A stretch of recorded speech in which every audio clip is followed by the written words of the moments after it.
네, 더더더 매일매일 쏟아지는 뉴스, 세 가지 주요 뉴스와 기자가 뽑은 뉴스까지 이슈의 핵심 놓치지 않고 풀어드리는 시간, 더 뉴스 시간입니다.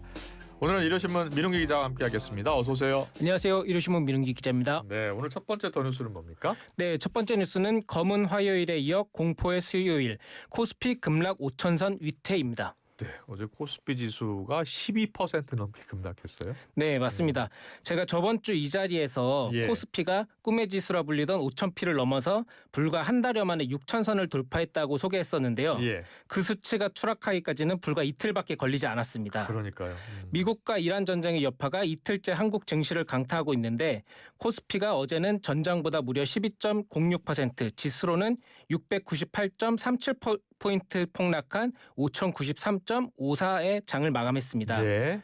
하락률 기준으로는 2001년 9.11 테러 다음 날 기록한 12.02%를 25년 만에 넘어선 역대 최고치고요. 낙폭 역시 엊그제 세운 기록을 하루 만에 갈아치웠습니다. 그러다 보니 불과 이틀 사이에 코스피에서만 1,150포인트가 증발했습니다. 공포지수라고 있는데 공포지수도 사상 최고치였다고요? 네, 말 그대로 이제 패닉셀링이 이어졌는데요. 한국형 공포지수라 불리는 코스피 200 변동성 지수는 전장보다 27.61% 급등해 80.37%의 장을 마치며 역대 최고치를 찍었습니다. 네. 그러다 보니까 이제 코스피와 코스닥 양 시장에서 서킷 브레이커가 연달아 발동했습니다. 양 시장에서 서킷 브레이커가 동시에 발동한 건 1년 7개월 만입니다. 8% 이상 떨어지면 발동하는 거예요? 네, 그렇습니다. 오늘 하루 그러다 보니까 어제 하루 유가 증권 시장에서만 시가총액 574조 원 가량이 증발했는데 코스닥까지 합치면은 3일과 4일 이틀간 1,000조 원 이상이 감소했습니다. 그래요. 그런데 다른 나라 증시도 하락을 했습니다만 미국, 일본, 중국보다 우리 증시의 낙폭이 이렇게 컸던 이유를 뭐라고 보고 있어요? 네, 오히려 전쟁을 일으켰던 미국보다도 더 떨어진 게 있는데 그 이유는 두 가지 때문입니다. 첫 번째는 이란의 호르무즈 해협 봉쇄로 유가가 급등하자 중동 원유 의존도가 높은 한국 경제가 더 민감하게 반응한 것입니다. 그리고 두 번째가 더 중요한데요. 고점 부담입니다. 지난해 하반기부터 지난 2월까지 우리 증시 상승률은 전 세계에서 압도적 1위를 달려왔습니다. 그러다 보니까 이제 악재가 터지자 차익 실현 매물이 한꺼번에 쏟아진 것입니다. 실제로 어제 삼성전자는 11.74%, 현대차는 15.8%를 폭락하는 등 시총 상위 200위권 대형주가 예외 없이 모두 떨어졌습니다. 네. 전문가들은 어떻게 예상하고 어떤 투자 전략을 제시하던가요? 미국과 이스라엘의 이란 공습이 벌어졌을 때 주가 하락은 어느 정도 예상됐던 일이었습니다. 다만 이제 그 낙폭이 너무 커서 더 큰 충격을 주고 있는 건데요. 결국 관건은 미국과 이란의 전쟁이 언제까지 이어질까 하는 점입니다. 단기전으로 끝날 것이다, 장기전으로 이어질 것이다라는 예측이 뒤섞이고 있는 상황인데요. 3일에는 외국인이 코스피에서 역대 두 번째로 많이 팔았는데 어제는 장 후반 사자로 돌아섰습니다. 다만 이를 위기가 끝났다라는 신호로 해석하기에는 아직 리스크가 크다는 분석도 많습니다. 그렇군요. 그래서 이제 순방을 마치고 귀국한 이재명 대통령이 오늘 임시 국무회의를 주재하고 이란 전쟁 관련 상황을 점검하며 주식시장 안정화 방안도 논의할 것으로 보입니다. 청취자 여러분들도 국제 정세를 예의 지켜보며 신중하게 주식시장에 접근할 필요가 있어 보입니다. 네. 신중해야 됩니다. 네, 맞습니다. 살 때도 팔 때도. 맞습니다. 두 번째 더 뉴스로 이어가겠습니다. 두 번째 더 뉴스는요? 두 번째 뉴스는 윤석열 전 대통령 체포방해 항소심 시작입니다. 네, 윤석열 전 대통령 재판 2라운드 시작한 거예요? 네, 그렇습니다. 어제 오후 2시 서울고법 형사 1부의 심리로 윤 전 대통령의 특수공무집행 방해 등 혐의 사건 첫 공판이 열렸습니다. 앞서 1심에서는 징역 10년 구형에 징역 5년이 선고됐습니다. 첫 기일부터 특검과 윤 전 대통령 변호인 측 간의 기싸움이 상당했다고요? 네, 맞습니다. 양측은 각각 15분씩 총 1시간가량 PPT를 통해 항소 요지를 설명했습니다. 우선 조은석 특검팀은 윤 전 대통령이 국헌문란의 범죄를 저지르고도 범죄를 전면 부인하고 국민에게 어떠한 사과 메시지도 내지 않고 있다며 징역 5년 원심 형량이 지나치게 가볍다고 주장했습니다. 또한 1심에서 무죄로 판단한 허위 선포문 작성 및 폐기 혐의와 허위 사실이 담긴 프레스 가이언스 외신 전파 지시 혐의에 대해서도 법리 오해가 있다며 항소 이유를 분명히 했습니다. 반면 윤 전 대통령 측은 징역 5년은 책임 범위를 넘어서는 중형, 윤 전 대통령이 장기간 공직에 종사하며 국정에 기여한 경력도 양형에 반영되지 않았다고 맞받았습니다. 예. 또한 이제 공수처는 내란죄 수사권이 없으므로 당시 발부받은 체포영장, 수색영장 자체가 원천 무효라며 무죄를 다시 한번 요청했습니다. 윤 전 대통령 본인도 재판 과정에서 적극 목소리를 냈어요? 네, 그렇습니다. 윤 전 대통령은 직접 재판부로부터 발언 기회를 얻어 적극 변론에 나섰습니다. 비상계엄 선포 당시 국무회의에 일부 국무위원만 소집한 혐의에 대해서 계엄 선포 사실이 알려질 경우 국민들 동요가 우려돼 치안 수요가 있을 수 있어 통상적인 국무회의를 진행하지 못했다라고 설명했습니다. 예. 경호처를 동원해 공수처 수사관을 막아 세운 것에 대해서는 경호구역인 관저에 무단 침입한 수사관들을 퇴거시킨 것이 어떻게 공무집행 방해냐라며 납득하기 어려운 반응을 보이기도 했습니다. 그래요. 자, 앞으로 재판 흐름을 어떻게 전망하고 있습니까? 이날 재판은 서울고법에 내란 전담 재판부가 설치된 이후 처음으로 심리에 착수한 사건이라는 점에서 시선이 집중됐습니다.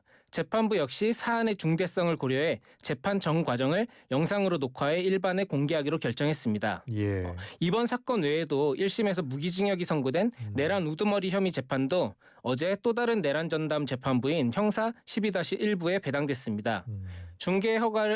재판 중계가 허가된 만큼 비상계엄과 관련된 여러 사건의 사실관계와 법리 판단이 하나의 통일된 흐름으로 정리되지 않겠느냐라는 전망이 우세한데요.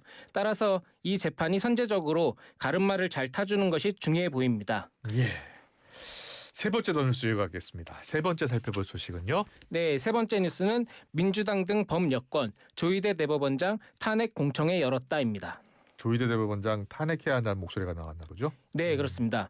범여권 강경파 의원 모임인 공정사회 포럼이 어제 조희대 대법원장 탄핵 공청회를 열고 조 대법원장의 탄핵을 추진하겠다고 선언했습니다. 예. 민주당 민영배 의원은 사법개혁 3법이 통과되면서 법원 행정처장이 아니라 조 대법원장이 그만뒀어야 한다며 조 대법원장 체제에 대해서 사법개혁도 어렵고 무엇보다 내란 청산이 아주 어려워지는 상황에 처한다고 돌파구는 탄핵뿐이라고 주장했습니다. 그러면서 탄핵 소추안은 이미 마련돼 있다라고 강조하기도 했습니다. 예. 무소속 최혁진 의원 역시 조 대법원장은 내란의 밤에 침묵으로 일관, 국민을 수호하는 사법부의 역할을 방기했을 뿐 아니라 계엄의 정당성을 확보하려는 태도를 보였다며 헌정 질서를 유린하고 상권 분립이라는 기본적인 질서를 훼손한 조 대법원장을 탄핵하는 것이 정당하다라고 말했습니다. 네. 왜 이렇게 강경한 발언들이 나왔다고 보세요? 민주당은 지난해 이제 대선 직전에 예. 대법원이 유례 없이 이재명 당시 후보의 공직선거법 사건을 속전속결로 파기환송하기도 했고 직위원 재판부가 날을 시간으로 계산해서 윤석열 전 대통령을 석방하기도 하는 등 조희대 사법부와 갈등 관계가 이제 계속 고조돼 왔었는데요. 예. 최근에 이제 민주당이 법 왜곡죄 재판 소원제, 대법관 중원 등 사법개혁 3법 처리를 완료하자 조 대법원장이 갑작스러운 대변혁이 국민들의 도움이 되는지 마지막으로 더 심사숙고해 주시길 간곡히 부탁한다. 개별 재판을 두고 법관들을 악마해서는 바람직하지 않다라고 불편한 심정을 드러내기도 했습니다. 예. 그리고 이제 대법관 후보 추천위가 추천한 노태학 대법관 후임자 후보 4명 중 1명을 지금 42일째 조 대법원장이 제청하지 않아서 대법관 1명이 공석이 되면서 이제 청와대와 갈등설까지 불러일으키고 있는 중입니다. 예. 어떻게 전망하세요? 조희대 대법원장 실제로 탄핵이 추진될 것 같습니까? 민주당은 이제 그런 공청회가 열리자 토론회를 주최하는 의원들의 개별적인 의견이라며 당의 공식적인 입장은 아니라고 선을 그었습니다. 예. 다만 이제 거치 압박은 점차 강해지고 있는데요. 정청래 대표 역시 조 대법원장의 숙고 요청에 대해 사법개혁에 대한 저항군 우두머리 역할을 하는 것이냐라며 조 대법원장은 사법부 수장으로 무능무지할 뿐만 아니라 국민 정서에도 반한다. 사태도 적절한 타이밍이 있다. 거취를 표명하기 바란다라고 압박했습니다. 예. 하지만 이제 조 대법원장은 이제 헌법에 부여된 소임을 다하겠다라고 하면서 이제 사실상 자진 사퇴를 일축했다는 풀이가 나오는데요. 예. 그렇다고 이제 민주당 등 범여권이 탄핵을 밀어붙이기에는 부담스럽다는 분석도 우세합니다. 앞서 이제 윤석열 정부 때도 민주당이 한덕수 총리라든지 최상목 경제부총리, 이상민 행안부 장관 등 주요 인사들을 탄핵했지만 헌재에서 기각 결정이 났습니다. 헌법과 법률을 위반한 것은 인정이 되지만 파면에 이를 정도로 중대하진 않다는 판단이었었는데요. 조 대법원장도 현 상황이면 이제 탄핵 기각이 유력한데 괜히 추진했다가 지방선거를 앞두고 역풍을 맞을 수도 있기 때문입니다. 예. 그래서 이제 조 대법원장 임기는 이제 내년 6월까지인데 그 사이에 이제 이 갈등 국면이 어떻게 진행될지 계속 지켜봐야 할 것 같습니다. 네. 계속해서 오늘의 마지막 뉴스를 보겠습니다. 기자가 직접 보는 더 눈여겨볼 뉴스는요. 네, 이번에도 사법부와 관련된 뉴스인데요. 예. 마지막 뉴스는 김성태, 이재명에게 돈 준 적 없다 녹취 파문입니다. 이재명 대통령이 SNS에 직접 이 기사를 공유를 하고 네. 또 검찰을 비판하는 글을 올렸습니다. 네, 맞습니다. 이 대통령이 직접 공유한 이제 내용은 예. 시민 언론 민들레의 보도 내용인데요. 이른바 쌍방울 대북 송금 사건의 키맨인 김성태 전 쌍방울 회장이 구치소 접견 녹취록입니다. 보도에 네. 따르면 김 전 회장이 2023년 3월 측근들과의 접견에서 이재명에게 돈 준 사실이 없다. 이재명이 말도 안 되는 것들에 엮였다라고 말했습니다. 심지어 줬으면 줬다고 말하고 싶다. 검찰이 마음대로 기소권을 갖고 장난친다라는 취지로 검찰 수사에 대해 토로하기도 했다고 합니다. 예. 이에 이재명 대통령은 SNS에 정의 실현을 하라고 국민이 맡긴 수사 기소권으로 누군가를 죽이고 빼앗고 감금하기 위해 하는 증거 조작, 사건 조작은 일반 범죄자가 저지르는 강도나 납치, 살인보다 더 나쁜 짓이라고 강도 높게 비판했습니다. 네. 민주당은 즉각 국정조사 계획서 보고하기로 했어요. 네, 맞습니다.